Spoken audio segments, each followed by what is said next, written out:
Hi, so I'm a designer based in Dundee. I trained as a printed textile designer, and now my work is around kind of the history of textiles, in particular printed textiles. And I spent a month in New Zealand in March. And so I was mainly in Whanganui, but I also was I went to Auckland and I was in Wellington as well. So I'm going to talk to you a little bit about my practice, and then I'll talk about what I did when I was in New Zealand. So my practice, I work with a lot of collage and fragments, mainly looking at archives, textiles and archives, and I'm particularly interested in British imitations and copies of South Asian textiles in the 19th century. I'm actually in the middle of a practice-based PhD, and I'm specifically looking at that question of what was copied, how it was copied, and looking in archives for evidence of that. So these particular ones are from the International Textile Collection at Leeds University. That's where I'm doing my PhD. And I'm kind of drawn to these, a lot of books containing patterns, some of which are trade books, but some of them we don't really know why they were collected and what they're there for. And I'm interested in ideas of kind of repetition, where the copy lies within the archive, and looking at different iterations of a pattern. And this is the person that I'm mainly interested in. He was a Scotsman, John Forbes Watson. He was the son of an Aberdeenshire farmer. He trained as a surgeon and went out with the East India Company and then became interested in plants whilst he was in India, and then ended up as director of the India Museum and reporter on the products of India. And he cut up over 700 textile articles, so ranging from piece goods, which are kind of like lengths of textile that would be turned into a garment, to saris, lungis, turbans, all sorts of items that they'd collected. And he put them into 18 volumes of 20 sets and sent them to industrial centres around the UK. So that's 14,000 textile fragments in total, if you think about them across all of those volumes. And he called these specimens. He's very specific about what they're there for. So there's a kind of emphasis on statistics and facts and kind of a rational approach to these textiles. And he wanted British manufacturers to copy these Asian textiles. So this is a page from one of the volumes in the Harris Museum, Preston. I did a really long project with the 2020 project. It was a residency. And it was with the University of the Arts Decolonising Arts Institute, and it placed 20 artists from ethnically diverse backgrounds into 20 institutions around the UK. And I was paired with the Harris in Preston. And so I did and they have a complete set of the first series of the volumes, and they've done a lot of work around these volumes, and they've actually put them online. So this is a page from one of the volumes, and you can see like he's listing, woman's garment and telling you where it's from, and he includes things like the weight of the textiles and the dimensions of the textiles. And the reason I'm really interested in these textiles histories is because my dad is from Chennai in South India, so in Tamil Nadu. That's a picture of my dad in the middle, and that's my grandma to his right, and that's his grandma on the other side of him and his two aunts. And my grandma only ever wore saris, and she lived with us from when I was born. So I had a very kind of familial relationship with this garment, and that's one of her saris on the right.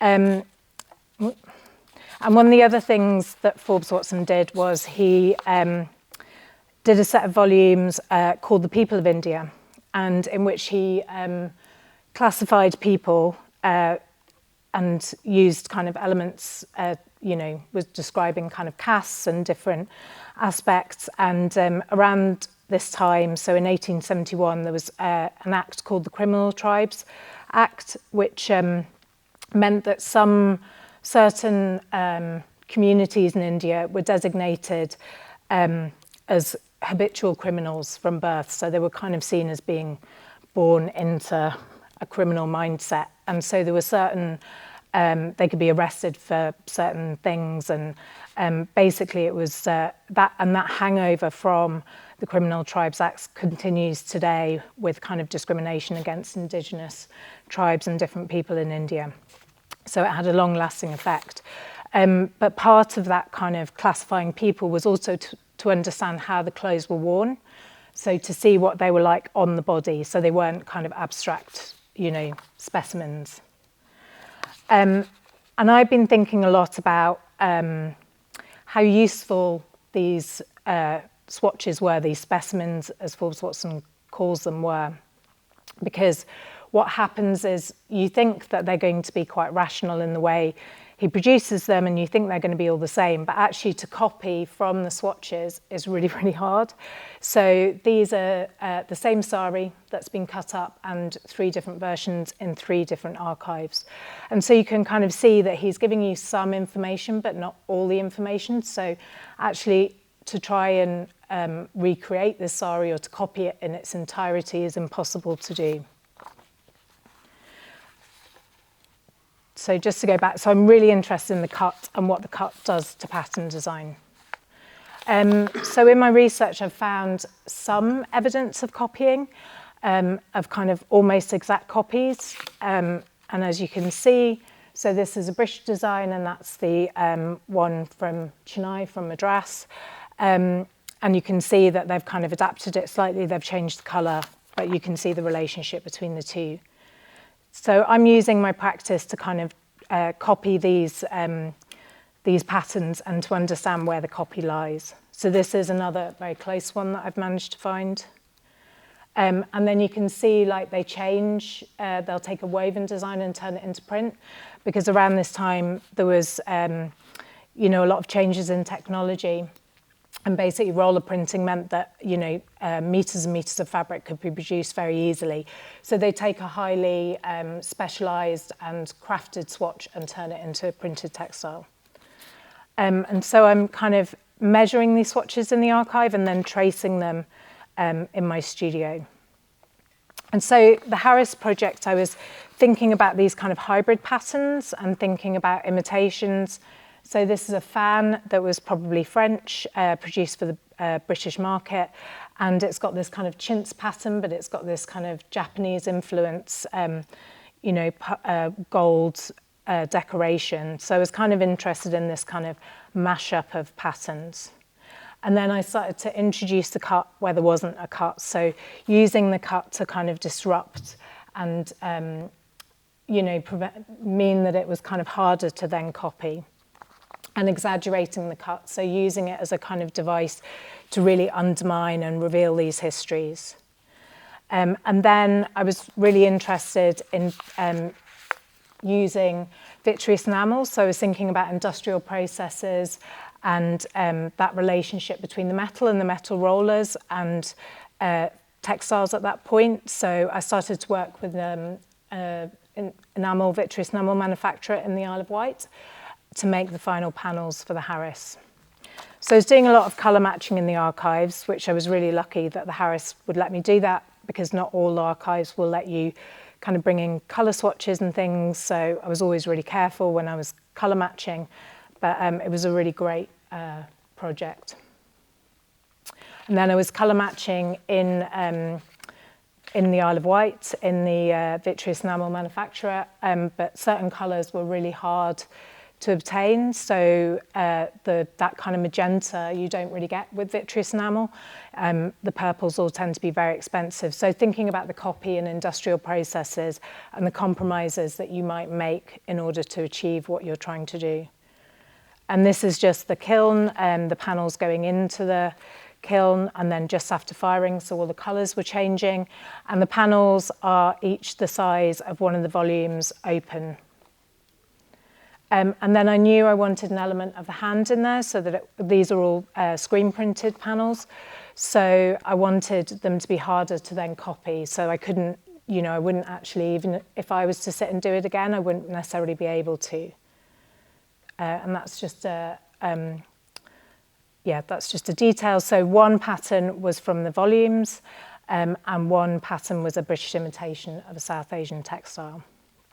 And that's them in situ in the Harris Museum, which has just undergone a really big refurbishment and just reopened last October. And that's them in situ.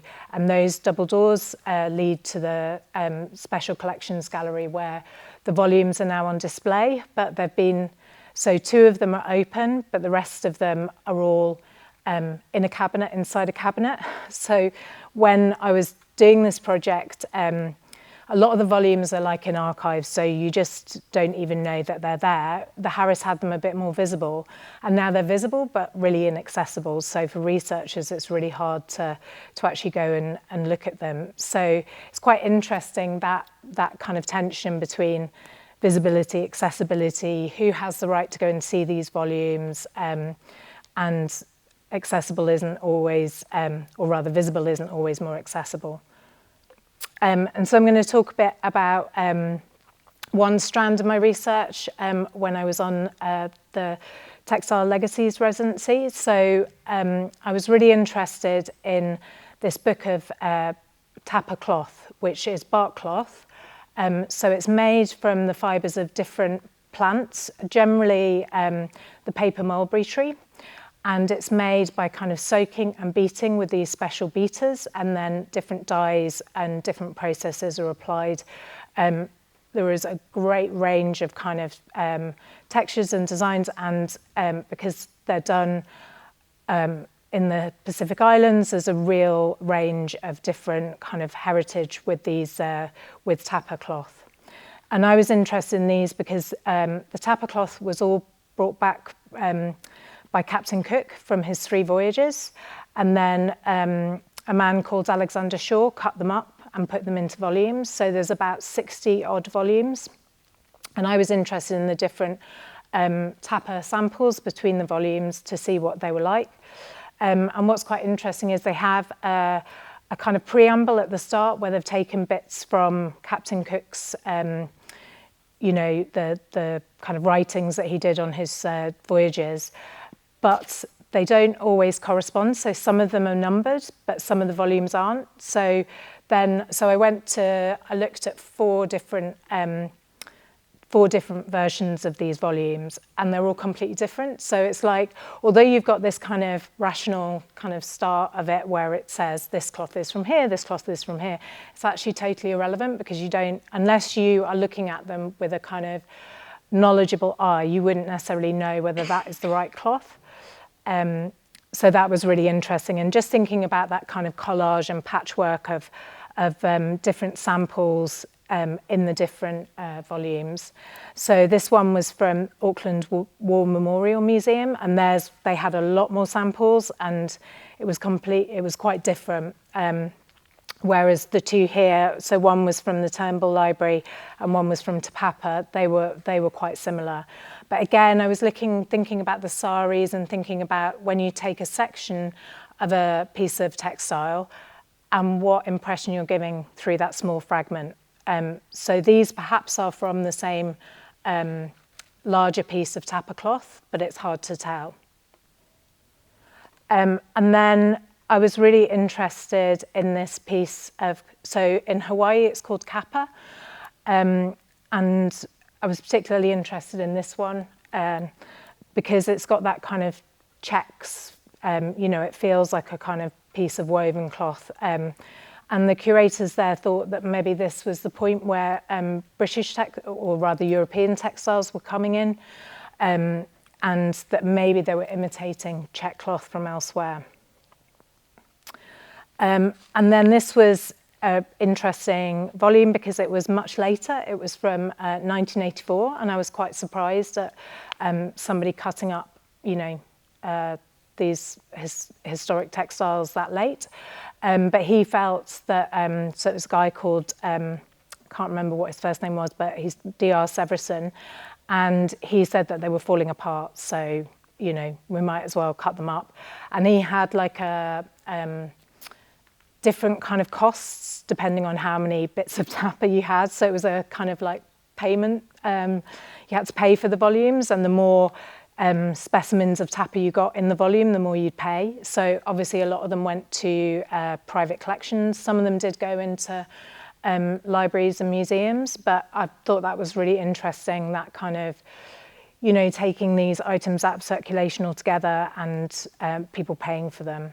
And so he did these kind of facsimiles of the overall tapa. So you'd have a kind of print, and then you'd have the swatch, the specimen, on the other side.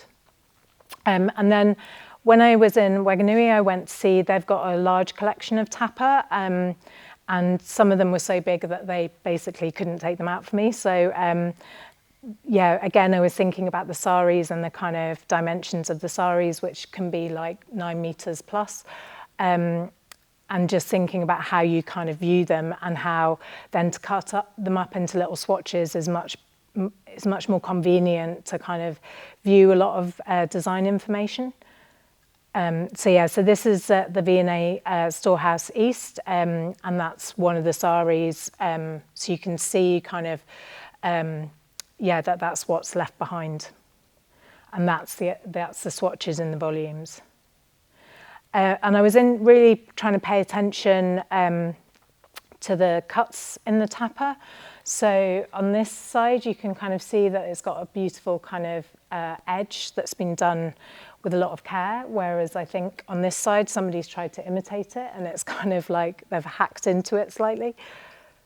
And then this piece here, I was really interested in that tiny kind of part taken away, and I was thinking about, because these were kind of objects of curiosity, the tapa cloth from Captain Cook's voyage.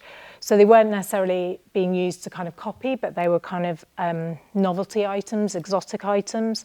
And I was thinking about, like, at what point, what size fragment do you have to have for it to have kind of meaning, or to kind of, they become almost a bit like relics. But then I was talking to a designer, a costume designer called Lee Williams, when I was on residency, and she said that sometimes when a girl gets her first period, they take a piece of the cloth and they put it down the front of the garment, so that it might not be necessarily a cut thing. It might have already been in the piece of tapa when it came back, when it was brought back by Cook. So yeah, I was thinking about kind of, maybe the cuts have different meanings, and maybe sometimes I'm reading something into it that isn't there, or I don't know necessarily how to interpret the cuts. And then I kind of cut up my, so the other issue was with because my practice is all around copying, and I didn't want to, and because I'm copying often South Indian patterns that I kind of are related to my heritage and related to my family, I didn't want to go and copy from other cultures. I'm kind of very much looking into appropriation and, you know, of not just taking inspiration, this idea of taking inspiration. So I didn't really know how to, because I saw loads of amazing patterns, but I didn't really know what to do with them, because I didn't want to then just be copying. And also in New Zealand, they have something called the Y262, which is protecting Indigenous, so it's Indigenous rights. So it's to do with culture and plants and kind of Indigenous knowledge. And it's a treaty, so it's not legally binding, but basically they do try and enforce it. So the different iwis, the different tribes, if you want to work with a particular design or something, you have to get permission from that iwi, but generally they don't. If you're not in that iwi, then you don't work with those designs. So, you have to be really, really careful about what you're doing with the materials. So really, it's the iwi works with their own kind of designs and artistic expressions and visual heritage. So you can't just go, and even if you're Maori, you can't go and work with somebody else's designs from another iwi. So I did one copy of a piece of tapa, and I just decided to do it as a kind of exercise of long looking. So really, really paying attention to I mean, obviously, like I wasn't doing it in the archive because often you're not allowed to take coloured pencils in and whatever you might need. So I'm often working from photographs, but so I did it just purely as a kind of exercise of that. And in Te Papa, which is the main museum in Wellington, the National Museum in Wellington, they did a really great project. So they acquired one of the Alexander Shaw volumes. They didn't have it in their collection, and they acquired it. And they went to Tahiti with various tapa makers, and they spent a week there making work. And they did one from the past, one piece of tapa based around the past, one from the present and one from the future. And then they split the two bundles. So one stayed in Tahiti and one went back to New Zealand. And I really liked Doran Semu's piece, which has got a kind of cut out of it.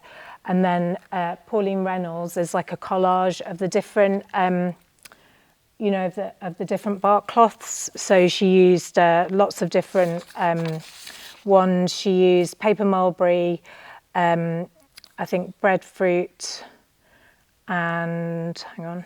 Just going to find it. So she used 3, banyan, paper mulberry and breadfruit, and it was really important for her to have those 3 different tapas represented. And so some of the pieces that the artist made, they asked the curators to cut them, and that was really hard for them to cut them. They felt like it was kind of counterintuitive, like a destructive approach, but within Pacific communities, cutting can be seen as a point of sharing. So rather as a destructive thing, it's sharing between communities. So I'm going to talk a little bit about the other strand of what I was thinking about when I was in New Zealand, and it relates to another project I did, which was here in Dundee with the DCA. So I did a residency at the print studio here. And I was interested in another Scotsman who was also a surgeon, and he founded Madras School of Art. So Madras is now Chennai, that's where my dad's from. And he was also interested in plants, like Forbes Watson, and also interested in textiles. So I've been looking a lot at the relationship between plants and colonialism and textiles. And Forbes Watson talks about how the reasons for doing the volumes was because he felt that all the money was, there was a lot of money going from Britain to India for spices, so for pepper, coffee, tea, cotton, and he described it as just being dropped into the ocean. That it's almost as if they were getting nothing back for their money, which is obviously ridiculous. So I was interested in this relationship between plants and textiles, and obviously with the dyeing and the cotton, so just thinking about how also the plants are used as a justification for kind of creating these volumes. And so those are just a couple of images from the Botanics archive. So I was particularly looking at cotton and indigo. And then this was interesting. So Hunter founded the Madras School of Art, and he was really interested in etching, and he was also interested in kind of making cordage and paper, and he did work in jails in India, so to make things like paper and cordage. And he also did the series of they're like vase designs based on kind of it's like a convolvulus plant, but it was actually introduced into India. It wasn't indigenous. And I saw when I was so I spent a lot of time looking at the National Archives in London, which is where all of the British registered designs are. So if a British company wanted to protect their designs, they sent them to be registered, and they were given protection for a certain amount of time. And so what the National Archives registers enable you to see like a vast range of British design over that period. And they're separated out into different areas. So the volumes that I particularly look at are printed textiles. So I was interested in how, weaves are appearing as printed textiles, and then the plants are kind of combined with them, and that kind of weird juxtaposition. And I was drawn to checks thinking about my dad, who wears lungis all the time. So lungis are like a sarong. They're worn, all over India, but they're often worn kind of in working environments. They're kind of not your best clothes, so my dad would never wear his outside of the house. He only ever wore it in the house. And so there's kind of a familiarity there for me. I was thinking these kind of strange designs and thinking about colour, because you get around this period you've got chemical dyes, and you've got things like dyes that are made from arsenic. So colour is really changing over this period, like during the 1860s. And so I was trying to make my own patterns with the plants and thinking about how I could kind of demonstrate this relationship between the plants and the textiles. And again, this is Indian madder, and this is a handbook of dyeing, where basically you can see all the colours, the kind of chemical aniline dyes being introduced. So I started to make paper. I was making paper out of cotton, and I was making paper out of linen. Linen was kind of referencing, British fibres and kind of the history of British textile making. And linen is used a bit in South India, but not to the degree it was here. And so I began to kind of make these checks and these patterns out of things like coffee and pepper. But I really wanted to imitate the textiles and imitate the checks. And I wanted it to kind of have that, because I could see that in the archives where they were taking a woven design and turning it into a printed design. And so I began to use the cut and pulling threads out to print with the textiles themselves. So that was with linen. And then the previous ones just felt a bit too pedestrian or safe or nice or something. So I wanted to kind of think about how I could kind of denote that absence or disrupt them a little bit. And then thinking about a kind of overload of pattern. And so how this related to my residency in New Zealand, this is Matthew McIntyre Wilson, who was the artist who was over here this month, I've kind of lost track of time, I don't know. He took me up the river because he often harvests the harakeke, the New Zealand flax. And so he wanted to show me, where he would kind of get the flax from. And then this was on a bus journey back from Wellington. And I was just really struck by how Scottish it looked. So there was a lot of gorse there. And it was kind of strange, because I'd see a lot of species and plants and things that I would see here. So you would see starlings, I would see the gorse, I would see, lots of familiar kind of plants. And so there was that kind of disconnect between being so far from home and yet feeling very familiar at the same time. So I started to think about harakeke, which is we call it New Zealand flax, but it's not flax at all. It's a completely different species. And the reason I think they called it flax was because the fibres they've got certain qualities that I suppose they thought they were always trying to look for points of reference. So when they were going and looking at other plants, with colonialism, they were kind of trying to find those points of reference that already existed for them. So they called it New Zealand flax. So I wanted to see the specimens of it, because it's ubiquitous in New Zealand. You see it everywhere.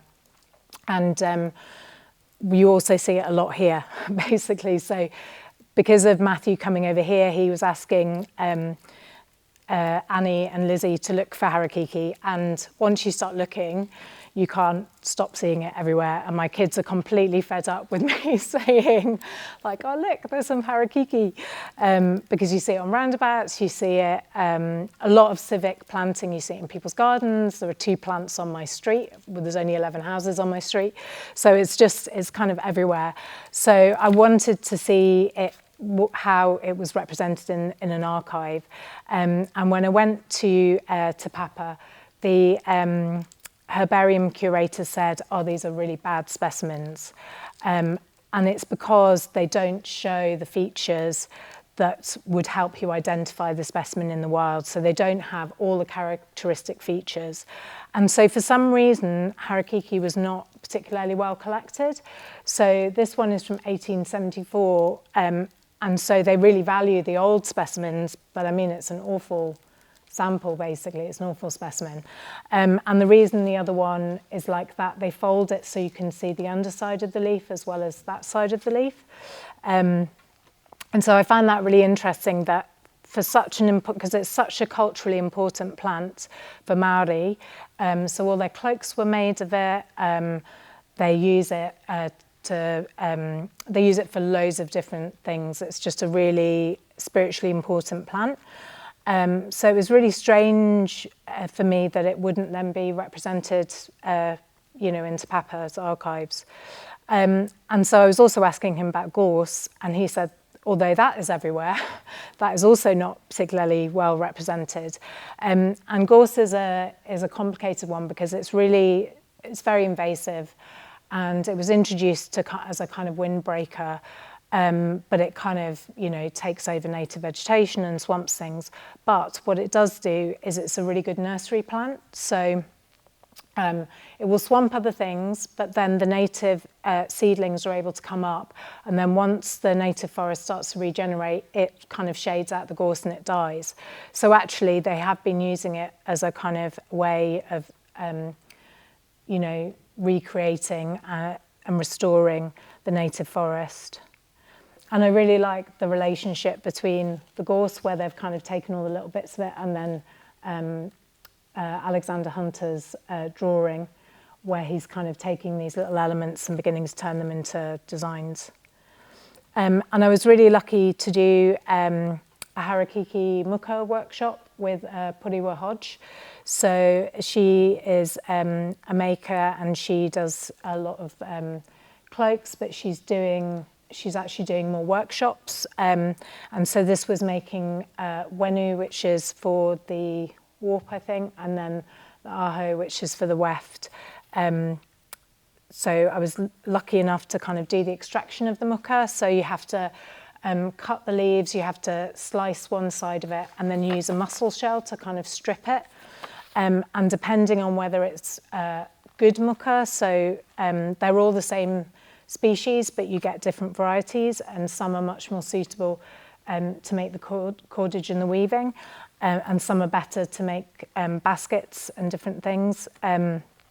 So I did all of that in the workshop with her. And then this was a plantation that a lady called Rennie Orchiston planted, and it had lots of different kinds of harakeke, so lots of different varieties, some of which is used for the ranganga, the weaving, which is the kind of the one with the darker leaf, and then others which were used for weaving the muka fibre. And in that plantation, it was right by a nunnery, but the nuns had recently gone, and so no one was looking after the plantation.